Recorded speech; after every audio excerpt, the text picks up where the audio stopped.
لله نحمده ونستعينه ونستغفره ونعوذ بالله من شرور أنفسنا ومن سيئات أعمالنا من يهده الله فلا مضل له ومن يضلله فلا هادي له ونشهد أن لا إله إلا الله وحده لا شريك له ونشهد أن سيدنا وسندنا ومولانا محمدا عبده ورسوله صلى الله تعالى عليه وعلى آله وأصحابه وسلم تسليما كثيرا. أما بعد فأعوذ بالله من الشيطان الرجيم بسم الله الرحمن الرحيم وما أرسلناك إلا رحمة للعالمين صدق الله العظيم. معزز محترم بزرگانی علماء کرام حاضرین مجلس আসসালামু আলাইকুম ওয়া রাহমাতুল্লাহি ওয়া বারাকাতুহু। এই ওই সামনের মাইকটা বন্ধ করে দেন, হলটা এইদিকে হলটা বন্ধ করে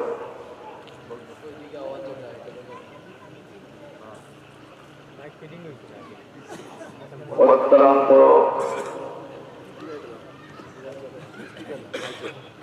মাইক বন্ধ করে রাখবে না।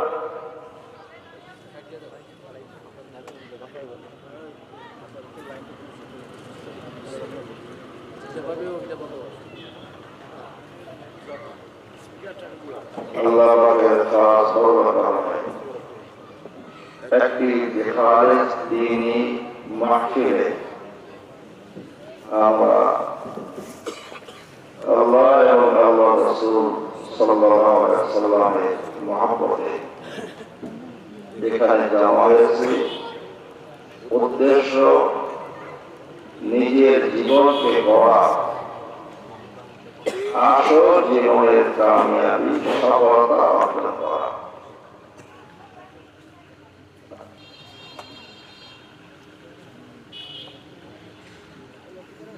আমরা জানি আল্লাহ জাল্লা শাআনুহু এটা বন্ধ করতে পারো না।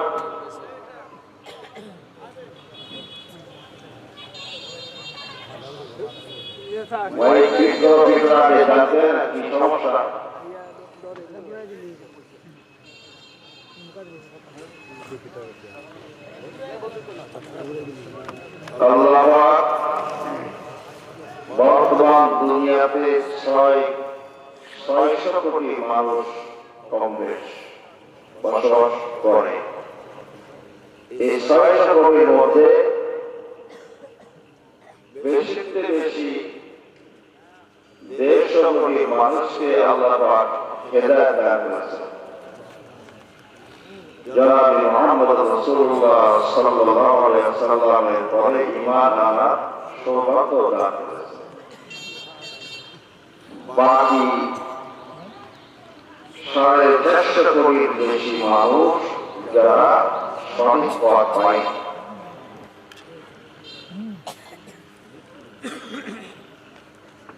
আমরা চিন্তা করি আল্লাহ পাক যদি আমাদেরকে একজন অমুসলিমের ঘরে পয়দা করতে, আমরা এই সমাজে কয়জন আছি লেখাপড়া করে চিন্তা ভাবনা করে হিন্দু থেকে মুসলমান হতাম, খ্রিস্টান থেকে মুসলমান হতাম, ইহুদি থেকে মুসলমান হতাম, বা বৈষ্ণব থেকে মুসলমান হতাম, এমন কয়জন? আল্লাহ পাকের খাস ফজল করম, আল্লাহ পাকের খাস ফজল করম মেহেরবানিতে আল্লাহ পাক আমাদেরকে আখির নবী প্রিয় নবী মুহাম্মদ রাসূলুল্লাহ সাল্লাল্লাহু আলাইহি ওয়াসাল্লামের অনুসরণকারী বানাইছেন, উম্মত বানাইছেন। রাসূল পাক সাল্লাল্লাহু আলাইহি ওয়াসাল্লাম বলেন, নারুল আখিরুন সাবিকুন, আপনারা জানেন যারা রেল স্টেশনে থাকেন, জংশনে কোন ট্রেন যখন আসে এসে থেমে যায়, আর একটা ট্রেন আসতেছে, অনেকটা এসে চলে যাবে আগে, আগে একটা রোড লাগে, ওটা পরে চলে, অর্থাৎ যেটা পরে এসে ওটা আগে চলে যায়। আর যেটা আগে এসে দাঁড়িয়ে থাকে এটা ওটা চলে যাওয়ার পরে শেষে থাকে। আল্লাহ আমাদের উম্মতে মুহাম্মাদিয়া রাসূল পাক সাল্লাল্লাহু আলাইহি ওয়াসাল্লাম উম্মতকে মুসলমানদেরকে এই সৌভাগ্য দান করেছেন। রাসূল পাক সাল্লাল্লাহু আলাইহি ওয়াসাল্লাম বলেন, আমরা দুনিয়াতে শেষে আসছি আর জান্নাতে আগে যাব। নারু আখরুন, দুনিয়াতে আমরা শেষে আসছি আর জান্নাতে আগে যাব। রাসূল পাক সাল্লাল্লাহু আলাইহি ওয়াসাল্লামের উম্মতের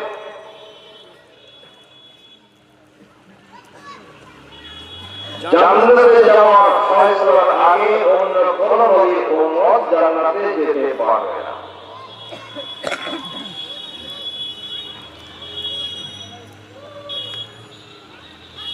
শুধু তাই নয়, সবাই ওলামায়ে কেরাম জানেন সমাজে কুবরা কাকে বলা হয়। কিয়ামতের দিন যেদিন ঘামের সমুদ্রে হাবুডুবু হবে, সূর্য অনেক নিচে আলো দিবে, কষ্টের সীমা থাকবে না, মানুষ ফিরে যাবে আদম আলাইহিস সালামের কাছে, একটু আল্লাহর দরবারে সুপারিশ করুন, আমাদের জান্নাত জাহান্নাম যায় হয়ে যাক, এই কষ্ট সহ্য হবে না, রাজি হবে না। নূহ আলাইহিস যাবে, রাজি হবে না, হবেন না। মূসা আলাইহিস যাবে, রাজি হবেন না। দাউদ আলাইহিস মানুষ যাবে, রাজি হবেন না। ঈসা আলাইহিস মানুষ যাবে, রাজি হবেন না। সব জায়গা থেকে নিরাশ হয়ে আখিরি নবী মুহাম্মদ রাসূলুল্লাহ সাল্লাল্লাহু আলাইহি ওয়াসাল্লামের কাছে মানুষ আসবে, ময়দানে হাসরের মানুষ আসবে যে আপনি একটু আমাদের জন্য সুপারিশ করে বিচারের ব্যবস্থা করে দেন। এই অবস্থা আমাদের আর সহ্য করতে পারছি না।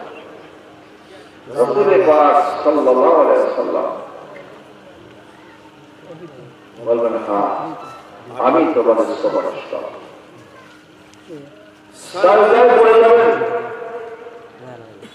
হাদিস শরীফে আছে এমন ভাবে আল্লাহ পাকের প্রশংসা করবেন সাজদা করে, রাসূল পাক সাল্লাল্লাহু আলাইহি ওয়াসাল্লাম আমার এটা জানা নেই কি বলবো তা, ওই সময় আল্লাহ পাক আমার অন্তরে যে শব্দটা দিয়ে দেবেন, সেইভাবে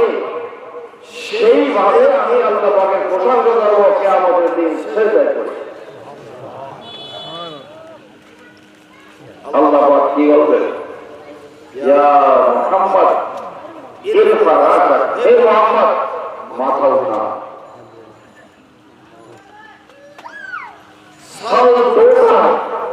আপনি চান আমি দেব,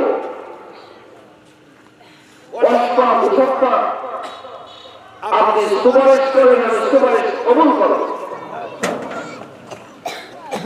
জনাবে মুহাম্মদ রাসূলুল্লাহ সাল্লাল্লাহু আলাইহি ওয়াসাল্লাম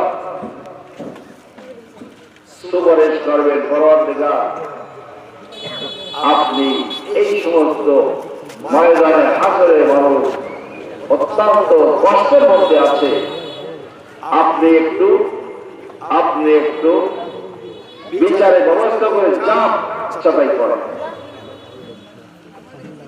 বিচার শুরু হয়ে যাবে।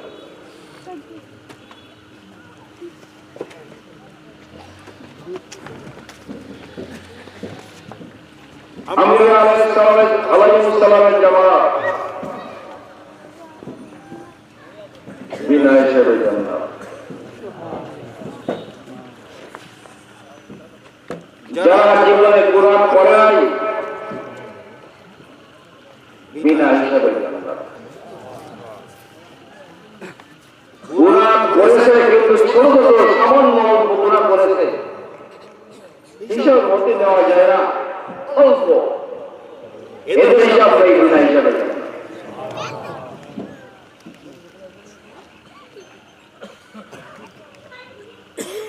এরপরে শুরু হবে, এরপরে হিসাব শুরু হয়ে যাবে। আয়েশা সিদ্দিকা রাদিয়াল্লাহু তাআলা আনহা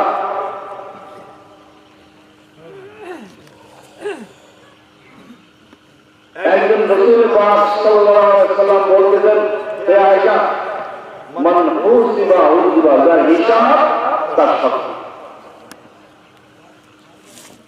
যার হিসাব তার শাস্তি।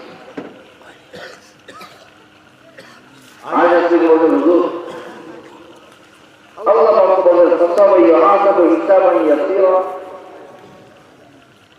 আল্লাহ কোরআন বলতে বলেছেন সহজ হিসাব হবে, এবার তারা হিসাব হলে যদি শাস্তি হয় সহজ হিসাব তাদের হবে।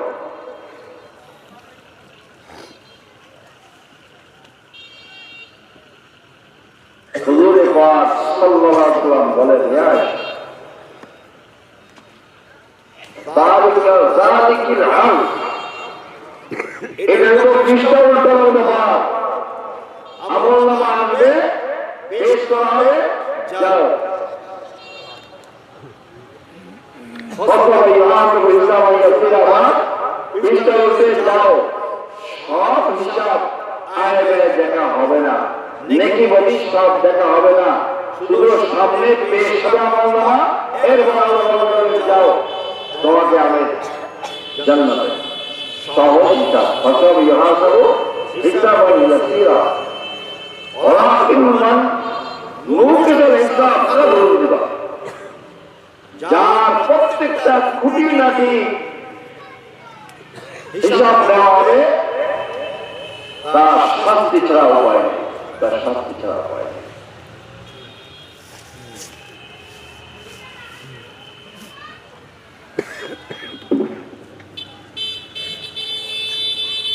আল্লাহ জাল্লা শাআনহু সামান্য একটা নেয়ামতের বদলা সারা জিন্দেগি ভর দেওয়া আমাদের ক্ষমতা আছে। বলে ইসরায়েলের একজন বুজুর্গ আল্লাহ 500 বছর ইবাদত বন্দেগী করছেন, মনের মধ্যে আত্মতৃপ্তি আসলে আমি তো অনেক ইবাদত বন্দেগী করেছি,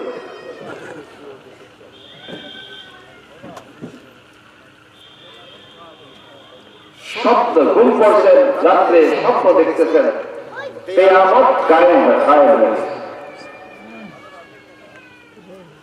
প্রচন্ড তাপে মানুষ দিশাহারা অসহ্য হয়ে যাচ্ছে, পানি ফুটে ছাতি ফেলে যাচ্ছে। এক ফেরেশতা এক গ্লাস পানি নিয়ে আর একটা গ্লাস নিয়ে যাচ্ছে, বলছেন, ভাই আমার এক গ্লাস পানি দাও, ওদের দাম লাগবে। কত দাম? এক গ্লাস পানির দাম 500 বছরের ইবাদত। ওই বলুন সব চিন্তা করছেন, আমার পুঁজি তো 500 বছরের ইবাদত, পানি এই যদি শেষ হয় এরপরে অবস্থা জান্নাতে যাবো কি করে?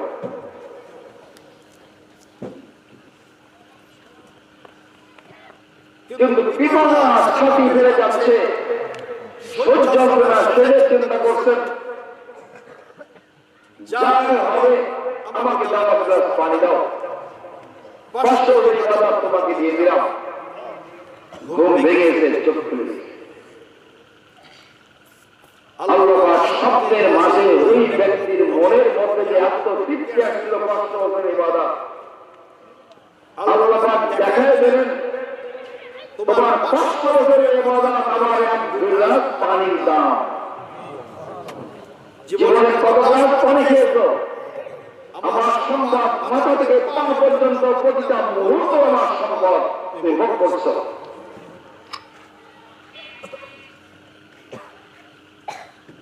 সব থেকে সহজ এবং জটিল নিঃশ্বাস প্রশ্বাস। দৈনিক ঘন্টায় 1000 বার নিঃশ্বাস প্রশ্বাস তোমার আসতেছে আর যাচ্ছে 1000 বার।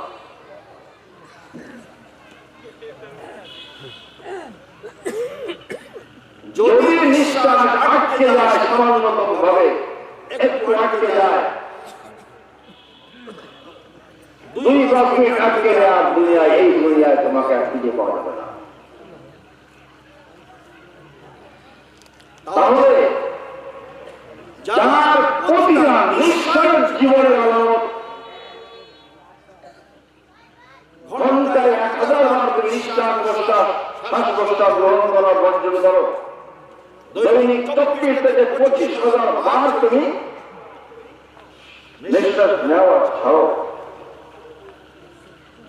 আর কোনো কিছু না, শুধু সামান্য বাতাস যাচ্ছে, ফুসফুসিয়ার বেড়েছে, এই বাতাসের কোন প্রতিদান ইবাদতের মধ্যে দেওয়া কোনো মানুষের পক্ষে সম্ভব?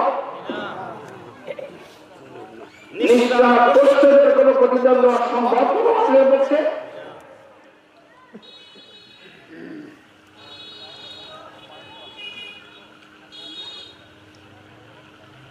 তাহলে আমাদের মাথা থেকে পা পর্যন্ত প্রতিটা মুহূর্ত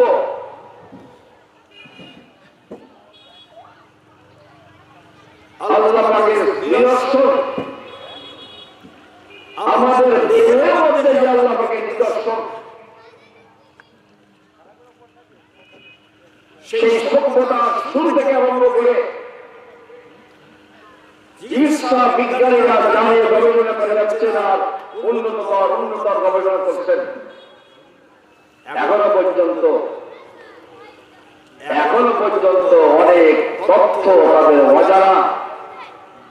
অনেক ডাক্তার, অনেক ডাক্তার, বিভিন্ন ধরনের ডাক্তার তার সঙ্গে আমার আনা করেছে। অনেক জায়গায় আমরা ফেল করে যায়, সারেন্ডার করে যাই যে আমাদের ক্ষমতার বাইরে, আমাদের চিন্তার বাইরে রোগী মারা যাবে।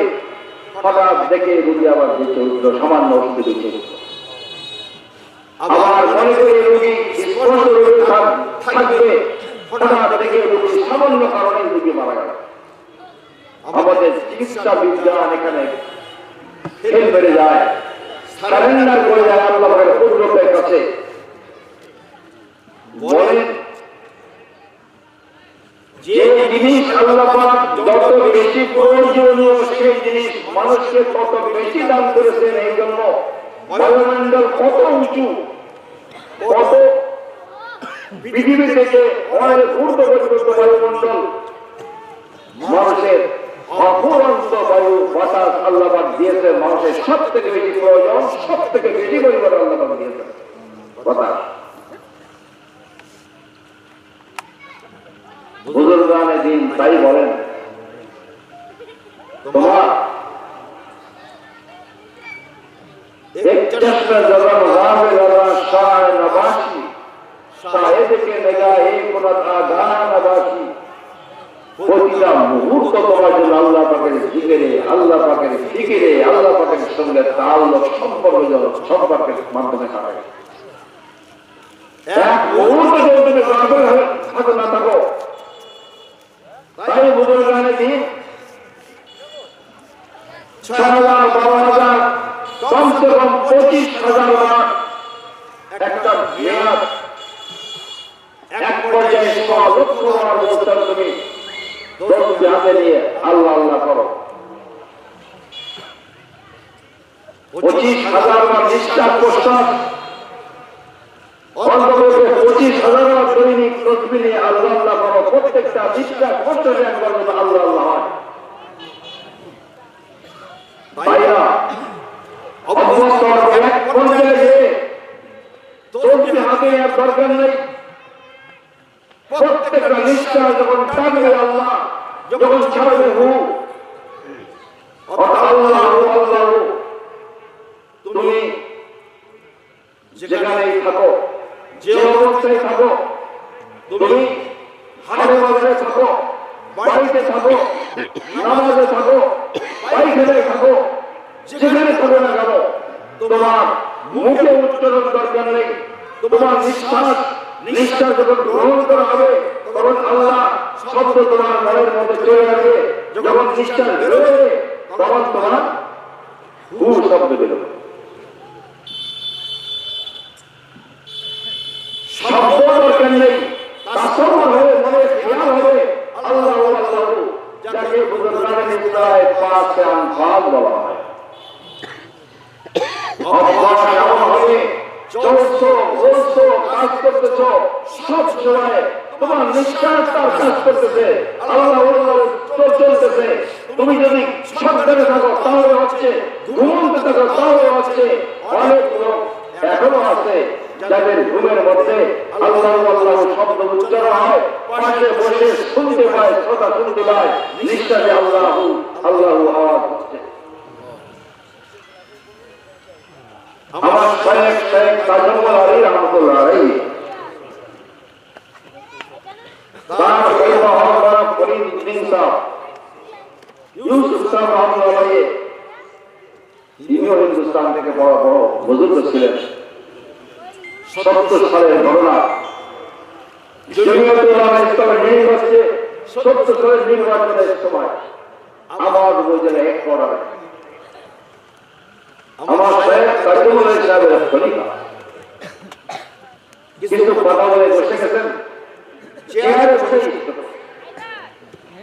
তার একজন সমাজপতি, একজন বিশিষ্ট, তার বসে বসে হুজুর আস্তে আস্তে পড়ে যাচ্ছেন, আস্তে আস্তে ডুবে আসতে পড়ে আসতে ওইখানে বলে বলেছেন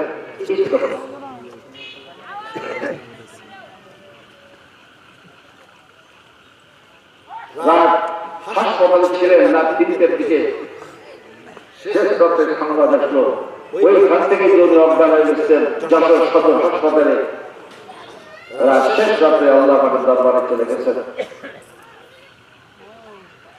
আমার উস্তাদ বাবা ইউরোপিয়ান যখন দাঁড়ানো দেওবন্দে পড়ি না, তারপরে খসড়া জলসায় গেছিলাম, পারে হওয়ার পরে আবার জলসায় গেলাম, মৌলানা ইউরোপিয়ান আমার উস্তাদ বাবা ওই মাসে পড়ছি, উনি স্বাধীনতার পরে বিহারে চলে যান, ইন্ডিয়া চলে যান।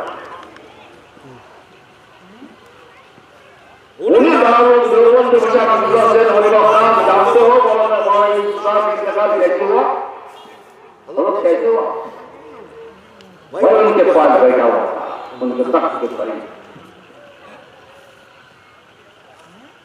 अचानक मुझे महसूस हुआ मौलाना यूसुफ साहब के हर एक सांस में अल्लाह की आवाज आ रही है।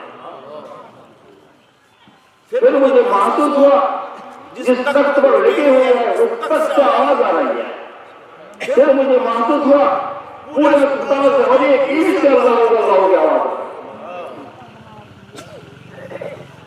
আমার উস্তাদ और यूसुफ साहेবের মৃত্যুর আগে সাইকে সাহেবের দর্শন দেওবন্দে বসে উল্টা পাল্টা লিখতে বলা আপনার কোনো দরকার নেই। 70 সালের কথা বলছেন, 80 জানা 80 সালের কথা দেওবন্দে বলছেন, আমি সেই হাসপাতালে ছিলাম, আমি লক্ষ্য করছি ইউসুফ সাহেবের প্রত্যেক নিঃশ্বাস প্রশ্বাস যেন আল্লাহ আওয়াজ কানে আসতেছে। এরপরে আমি দেখি যে খাটের থেকে আওয়াজ আসছে আল্লাহ আল্লাহ, এরপরে মনে হচ্ছে হাসপাতালের প্রত্যেকটা ইট থেকে আল্লাহ আল্লাহ, এই অবস্থায় দুনিয়া থেকে চলে গেছে।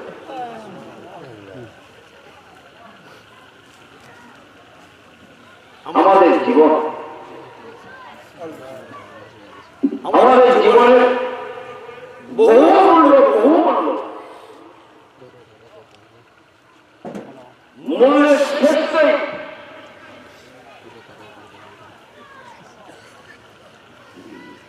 যার যত মূল্য বেশি তার স্ট্রিক্টের বড় বেশি, শক্ত করে বেশি। পিতলের দোকানে পিতল হাতে ইবাদত করা লাগে না, স্বর্ণের দোকানে স্বর্ণের ইবাদত, হীরকের দোকানে আরো ইবাদত করা লাগে। মানুষের জীবনের মূল্য অনেক বেশি, অনেক বেশি, এত বেশি, এত বেশি। এই মানুষের জীবনের মূল্য দুনিয়ার কোন জিনিস দ্বারা পাওয়া সম্ভব না। আর মানুষের জীবনের মতো অপদার্থ দুনিয়ার কোন নির্দিষ্ট জিনিসের জীবনের মতো অপদার্থ একটা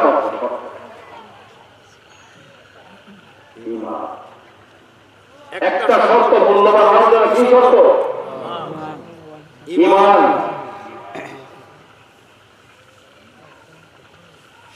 মনে রাখতে হবে মানুষের শরীর এবং কলবের একটা কুওয়াত তাকত আছে, দেহের একটা তাকত আছে। দেহের ক্ষমতার সঙ্গে কলবের ক্ষমতা বিপরীতমুখী।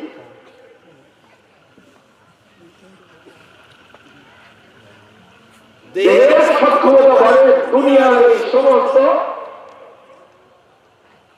ফল, ফলাদি, গাছপালা, মাছ, পশু, পাখির গোশত ইত্যাদি এই সমস্ত মাধ্যমে দেহের শক্তি বাড়ে,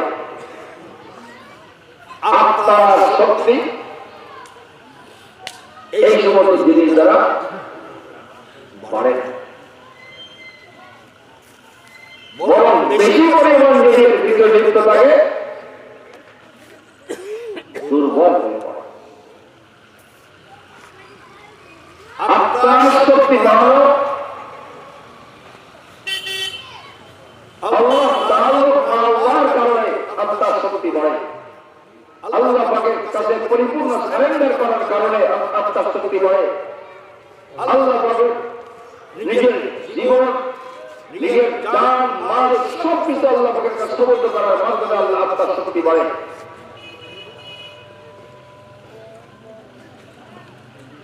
এই জন্য মানুষ যত বেশি বাড়ে, এক পর্যায় পর্যন্ত 25 থেকে 30 বছর পর্যন্ত শক্তি বাড়ছে, এরপরে আবার ডাউন হয়ে যাচ্ছে।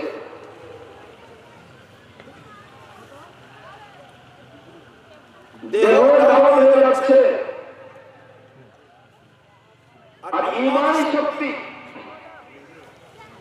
ঈমানদারের ইবাদত মুজাহাদার কারণে দেহ দুর্বল হয়, কলব সবল হয়, ঈমান সবল হয়।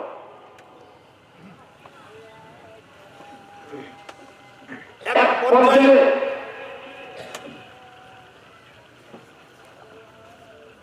মানুষ যখন যত বেশি সে জীবনের দিকে যায়, নড়তে চলতে পারে না, কিন্তু তার কলব সতেজ থাকে, আল্লাহ পাকের সঙ্গে সম্পর্ক গভীর হতে থাকে, দেহের দুর্বলতা তার ইবাদত বন্দেগীতে প্রতিবন্ধকতা সৃষ্টি করতে পারে না, তার কলব সবসময় আল্লাহ পাকের জিকির আজকারে লিপ্ত থাকে, আল্লাহ থেকে এক মুহূর্ত গাফেল হয় না।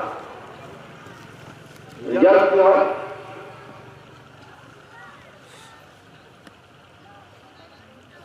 আজরাইল যখন আসে, তার এই রূহানী শক্তি আমাদের সঙ্গে বিশেষ সম্পর্ক স্থাপন হচ্ছে। ইন্তেকালের আগেই ফেরেশতারা তার ঠিকানা দেখাই দিচ্ছে, পুরো কবরের আগেই খাটিয়ে নিয়ে যাচ্ছে কবরস্থানে। খাটিয়ে থাকা অবস্থায় তার আমাদের চিত্র, তার জিন্দা জানলাম তার সামনে আসতেছে। বুখারী শরীফের হাদিস, যখন নেককার বান্দা ইন্তেকাল করে খাটিয়ে অবস্থানে নিয়ে যাওয়া হয়, তখন খাটিয়ে থেকে রূহ আওয়াজ করে, খাদ্দিমুনি খাদ্দিমুনি, আমার দেহকে তাড়াতাড়ি নিয়ে যাও, আমার দেহকে তাড়াতাড়ি নিয়ে যাও। আর যখন বদকার যদি থাকে, গুনাহগার যদি থাকে, বেঈমান থাকে, সে ওই খাটিয়ে চিৎকার করে, ইয়া ওয়াইলা আইনা তাযাবুন, যাচ্ছ, কবরে যাওয়ার আগেই তার বন্ধন কান্না শুরু হয়ে যায়, কবরে যাওয়ার আগেই কান্না শুরু হয়ে যায়। আর আল্লাহ বলে তারা বলে তাড়াতাড়ি যাও। অনেক সময় দেখা যায় অনেক আল্লাহওয়ালা নামাজকে লাশ, নামাজের আগেই লাশ হাতের থেকে পড়ে গেছে, অর্থাৎ সেই জন্য তাড়াতাড়ি কবরে চলে যাবে। আখিরাতের নিয়ামত তার সামনে ঘাটতেছে, মুনকার নবীর আসার পরপরই জান্নাত থেকে তার বিছানা বিছিয়ে দেওয়া হবে, জান্নাত থেকে তার পোশাক পরিয়ে দেওয়া হবে, জান্নাতের সঙ্গে কবরের সঙ্গে একটা খিড়কি তুলে দেওয়া হবে। কিয়ামত পর্যন্ত জান্নাতের আলো বাতাস শেষ হতে থাকবে। আমার কথা না, জানালে রাসূল পাক সাল্লাল্লাহু আলাইহি ওয়াসাল্লাম হাদিস শরীফে এই কথাগুলোই বলেছেন। তার ইস্তেগফার শুরু হয় মৃত্যুর সময়, রহমতের ফেরেশতা তার কাছে আসে, জান্নাতের সেই সুগন্ধিময় সেই ফল নিয়ে আসে, আর রূহ জলদি এমন ভাবে পড়ে যায় যেমন একটা গ্লাসে পানি রাখলে যেরকম অনায়াসে পানি ফোটা পড়ে যায়, তা রূহ তার যে শরীর থেকে অনায়াসে ওই মারে ধরা যায়। আজ যারা দুনিয়াদার বক্তা বেঈমান তাদের উদাহরণ দিয়েছে, পশম যদি ভিজানো হয় তার ওখানে যদি কোনো জিনিস রাখা হয়, লোহার কোনো জিনিস মরে যাওয়া রাখা হয়, টান দিলেও বেরোতে চায় না। ওইরকম ভাবে রূহ বেরোতে চাবে না, এখানে যায় ওখানে যায়, ধরে নিয়ে একটা জিনিস চলে আসে। আর নিয়ে আসার সঙ্গে সঙ্গে আসমান উঠতে যায়, লা তুবাত্তারু আবওয়াবুস সামা হাত্তা ইলাইয়া জামাল বিসমিল হায়াত। আসমানের রহমতের দরজা খুলবে না, আসমানে যেতে পারবে না। আল্লাহ কোরআনে বলেছেন, এমনকি যদি একটা সুরের ভিতর দিয়ে বড় দড়া যদি বানানো সম্ভব হতো, জামাল এখানে অর্থ দড়া, বড় দড়া। আর সাধারণ যদি বলা হয় সুরের ভিতরে বড় দড়া অথবা একটা সুরের স্থিতি দিয়ে যাওয়া অসম্ভব, ওইরকম তার জান্নাতে যাওয়া সম্ভব। আসমানে রহমতের দরজা খুলবে না। আর ওই নেককার বান্দা রূহ নিয়ে চলে যাচ্ছে, আর প্রত্যেকটা আসমানে তাকে আবাদত করা হচ্ছে, অভ্যন্তরে জানা হচ্ছে, উঠতে উঠতে যে আর ইমিনে দেখা হচ্ছে। আর এই রূহ ওখান থেকে দিক্ত করে চিনে ফেলে দেওয়া হচ্ছে, আর শাস্তি ভোগ করছে, কবরের সঙ্গে তাল্লুক হয়ে যাচ্ছে। আর তখনই বরকতি জিন্দেগিটা শুরু হয়ে গেল। এর একমাত্র পথ জনাবে মুহাম্মদ রাসূলুল্লাহ সাল্লাল্লাহু আলাইহি ওয়াসাল্লাম বর্ণিত পথ। তার পথ আমাদের অনুসরণ করতে হবে, কোরআন ও সুন্নাহকে অনুসরণ করতে হবে। আর তার জন্য দ্বীনি তাসবিহ, কোরআন ও সুন্নাহ শেখার ফ্যাক্টরি বানাতে হবে, দ্বীনি মাদ্রাসা বানাতে হবে, আলেম ওলামা তৈরির কারখানা বানাতে হবে। আমি আপনাদেরকে ওই দিকে আহ্বান করব। দুনিয়ার সব শেখেন, সব লেখাপড়া শেখেন, আগে আল্লাহ পাককে চিনবেন, তারপরে সব। কাজে আল্লাহ পাককে চেনার জন্য কোরআনের মধ্যে তেলাওয়াত, তার সঠিকভাবে তার অনুশীলন, এগুলো আমাদের সবার প্রত্যেক ফ্যামিলিতে এগুলো থাকা দরকার, পুরুষ মহিলা সবাই থাকা দরকার। আল্লাহ পাক আমাদের সবাইকে ঈমানকে ঈমানদার বানান, আমি ঈমানদার বানান, ঈমানের পরে চলা তৌফিক দান করুন। ওয়া আখিরু দাওয়ানা আলহামদুলিল্লাহি রাব্বিল আলামিন। আমার যেহেতু রাত্রে ঢাকায় কালকে আবার ওই কোথায় ফিরোজপুর যেতে হবে, যার কারণে আপনাকে বিদায় দিচ্ছি। আপনারা দোয়া করবেন আমার জন্য, যেন আল্লাহ পাক হায়াত রাখেন, দিনের পয়সা কাপড় দান করেন। আমি আপনার জন্য দোয়া করি, আল্লাহ পাক সবাইকে দিন দান করেন।